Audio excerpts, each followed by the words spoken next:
Chapter 3 of Common Sense, How to Exercise It, by Yoritomo Tashi. The Development of the Reasoning Power. When reading certain passages in the manuscripts of Yoritomo, one is forcibly reminded of the familiar phrase, "Nothing is definitely finished among men, for each thing stops only to begin again." He says that many centuries before the great minds constructed altars to the goddess of reason, they were in search of a divinity to replace the one they had just destroyed. If it were proposed to me to build temples which would synthesize my devotion with certain sentiments, my desire would be that those dedicated to the will and to reason should dominate all others, for then they would be under the protection of powers for good. In a few pages further on, he insists again and again upon the necessity of developing the worship of reason. Reasoning, he continues, is a divinity around which gravitate a whole world of gods, important but inferior to it. Among this people of these idols, so justly revered, there is one god which occupies a place apart from the others. This god is common sense, which gave birth to reason and has always been its faithful companion. It is in reality the controlling force, exercising its power to guard reason against the predominating character and nefarious tendencies created by self-interest. Common sense compels reason to admit principles whose justice it has already recognized, and at the same time incites reason to reject those whose absurdity it has demonstrated. Common sense allies itself with reason in order to make that selection of ideas which personal interest can either set aside entirely or modify by illogical inference. Reason obeys certain laws, all of which can be united in one sentiment: common sense. This statement could be illustrated symbolically by comparing its truth to a fan whose blades converge toward a central point where they remain fixed.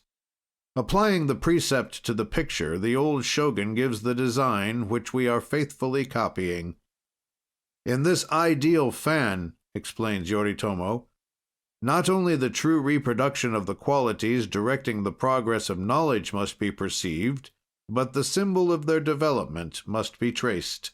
All of these qualities are born of common sense, to which they are closely allied, unfolding and disclosing a luminous radiance.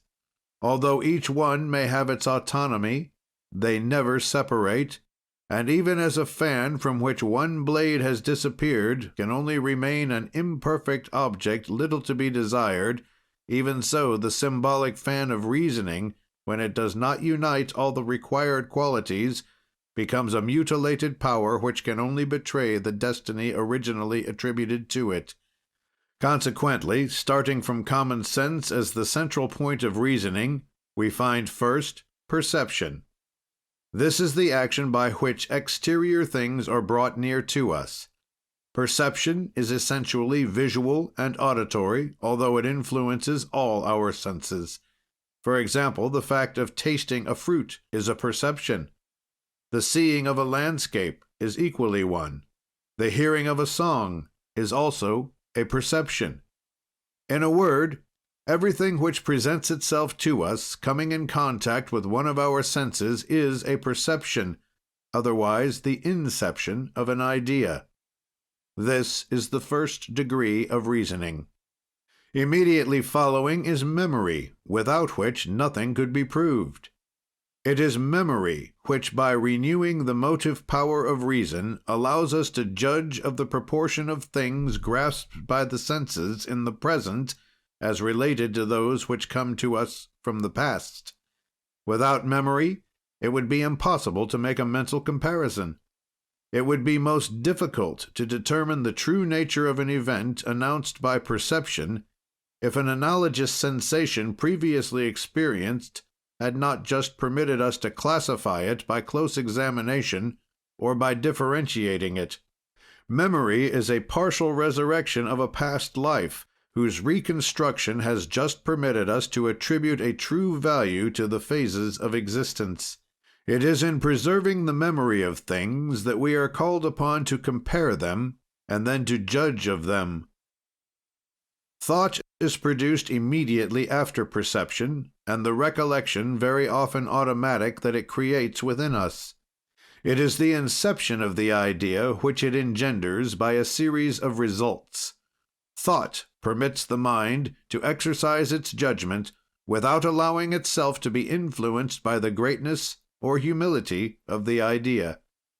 By virtue of corresponding recollections, it will associate the present perception with the past representations, and will take an extension more or less pronounced according to the degree of intellectuality of the thinker and according to the importance of the object of its reflections. But rarely does the idea present itself alone. One thought almost always produces the manifestation of similar thoughts, which group themselves around the first idea as birds of the same race direct their flight toward the same country. Thought is the manifestation of the intellectual life. It palpitates in the brain of men as does the heart in the breast. It is thought which distinguishes men from animals who have only instinct to guide them. It can be admitted, however, that this instinct is a kind of obscure thought for these inferior beings, from which reflection is eliminated, or at least reveals itself only as a vassal of material appetite. But with creatures who have intelligence, thought is a superior faculty, which aids the soul to free itself from the bondage of vulgar and limited impressions. When perception, memory, and thought unite to form judgment, activity of mind will become necessary in order to accelerate the production of ideas in extending the field of imagination. Moral inertia is the most deplorable of all defects. It retards intellectual growth and hinders the development of personality. It is, in this understanding, the enemy of common sense, for it will admit voluntarily a reasoning power existing per se, rather than make the necessary effort which will set free the truth and constitute an individual opinion. Vulgarity is, then, almost always the sign of mental sloth. It is not infrequent to see a mind of real capacity fall into error where an intelligence of mediocre caliber asserts its efficiency. Indifference is the most serious obstacle to the attainment of judgment. Common sense demands a keen alertness of understanding, placed at the disposal of a reflection which appears at times slow of action, but which is long in being manifested, only because of the desire to surround itself by all the guarantees of truth concerning the object in question. The fifth blade of the fan is the quality of deduction, the most solid basis for the judgments which are formed by common sense. By deduction, we are able to solve all relative questions with perfect accuracy. It is by abstracting reckless contingencies and by relying only upon the relativeness of facts that we can succeed in discovering the truth that there are too many representations as to these facts. Deduction is the great support of mental weakness. It helps in discerning proportions, possibilities, even as it helps in skillfully avoiding the fear of error. We shall have occasion to speak more at length of deduction, for Yoritomo devotes many pages to it. We shall then defer to a future chapter the interesting developments that he discloses on this subject, and we shall continue to study the fan of common sense with him. Foresight, he continues, is rightly looked upon as one of the indispensable elements in cultivating common sense. The faculty of foresight always accompanies common sense in order to strengthen its qualities of skill and observation. One must not confound, as many people are tempted to do, foresight and conjecture. The first consists in taking great care to prevent the repetition of unhappy facts which have already existed. Foresight will exert an influence on future events by establishing an analogy between them and the actual incidents which, of necessity, will lead to the adoption or rejection of present projects. It is to be observed that all these faculties are subordinate one to the other, and in proportion to the unfolding of the fan, we can prove that all the blades previously mentioned have concurred in the formation of the blade of which we are now speaking. In order to foresee disasters, it is necessary that the perception, visual or auditory, of said disasters should already have impressed us. We have kept intact the memory of them, since it is reconstructed emotion which guides our thoughts. These same thoughts, in extending themselves, form groups of thoughts harmonious in character, all relative to the one which is the object of the debate. Our mind becomes more active in recalling the incidents, the remembrance of which marks the time which has elapsed between the old perception and the present state of mental absorption. The faculty of deduction, which is born of these different mental conflicts, permits me to foresee that circumstances of the same nature will lead to others similar to those we have already mentioned. We have merely sketched rapidly the scale of sensations which follow each other in order to reach the explanation of how foresight is formed, this faculty of which we are now speaking. By assimilating these present facts with those of the past, we are permitted to draw a conclusion relating to the same group of results because of the conformity of those past facts to the present questions. Foresight is passive. Between it and precaution, there is the same difference as between theory and practice. Precaution is preeminently active, and it marks its first appearance by means of foresight, but does not stop in this effort until it has rendered foresight productive. It is well to foresee, but it is precious to preclude. The second part of the act of precaution can, however, only be accomplished after having permitted the brain to register the thoughts which determine the first part of this act. In order to understand this very subtle difference, but very important one, which classifies these two sentiments, the old sage gives us the following example. Let us suppose, he says, that on a beautiful day in spring, a man starts out for an excursion which will last until the dawn of the following day. If he has common sense, he will say to himself that the sun will not be shining at the time of his return, that the nights of spring are cold, and that this one will be no exception to the rule. This is foresight. If common sense, with all its consequences, takes possession of him, it will increase his power of reasoning. He will think that in order to avoid suffering from the change of temperature, it would be well to cover himself with a cloak. And even though the sun shone, he would not hesitate to furnish himself with this accessory, which in fact will render him the greatest service. This is precaution. This quality is indispensable to the formation of the reasoning power, for in addition to the necessity of foreseeing certain results, it permits also of directing their course if it be impossible to exempt them completely. Reasoning is the art of developing to the highest degree the suppositions resulting from deduction. One is usually mistaken as to the exact meaning of the words to reason, and people seldom attach the importance to them which they should. One is apt to think that the gift of reasoning is bestowed upon everyone. Perhaps. But to reason following the principles of justice and truth is an operation which can only be performed by minds endowed with common sense. In order to arrive at this result, it is essential to impress upon oneself the value of the words, to deduct accurately, after having produced the radiation of thoughts which depend upon the object in question, and to foresee the consequences of the facts that a resolution could determine. Above all, to avoid contentment with the approximate, which conceals many pitfalls under false appearances. Without permitting oneself to express useless trivialities, not to neglect to become impregnated with those axioms which have been rightfully baptized wisdom of nations.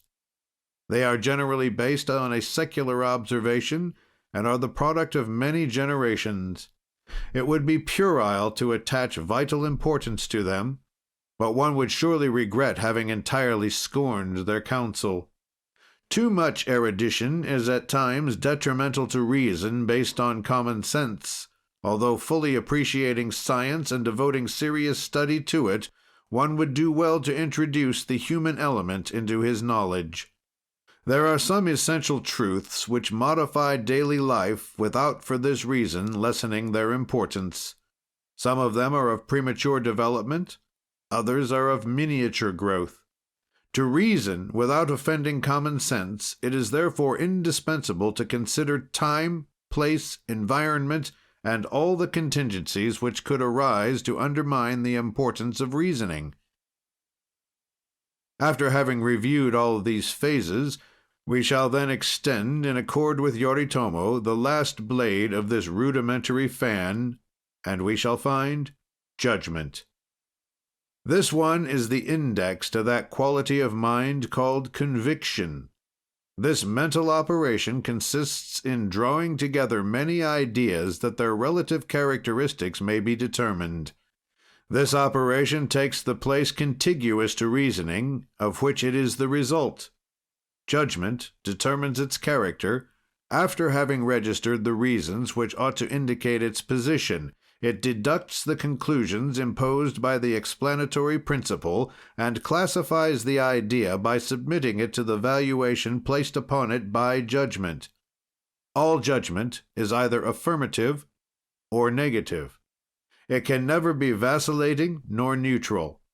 In this last case, it will assume the title of opinion and will attribute to itself the definite qualities which characterize judgment. It is, however, at times subjected to certain conditions where the principles on which it is based are not sufficiently defined, and therefore becomes susceptible to a change either of form or of nature. It is possible, without violating the laws of common sense, to establish a judgment whose terms will be modified by the mutation of causes.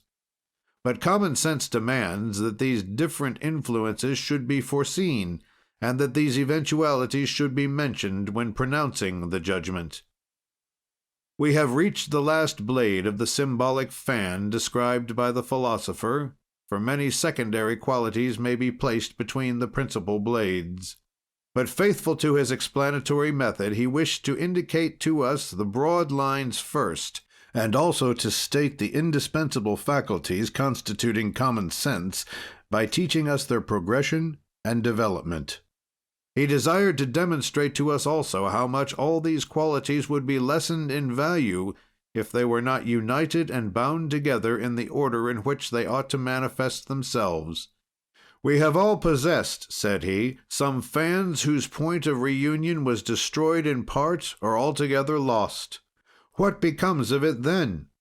During a certain length of time, always rather short, the blades, after having remained bound together by the thread which holds them, separate when it is severed because of the lack of harmony and of equilibrium at their base.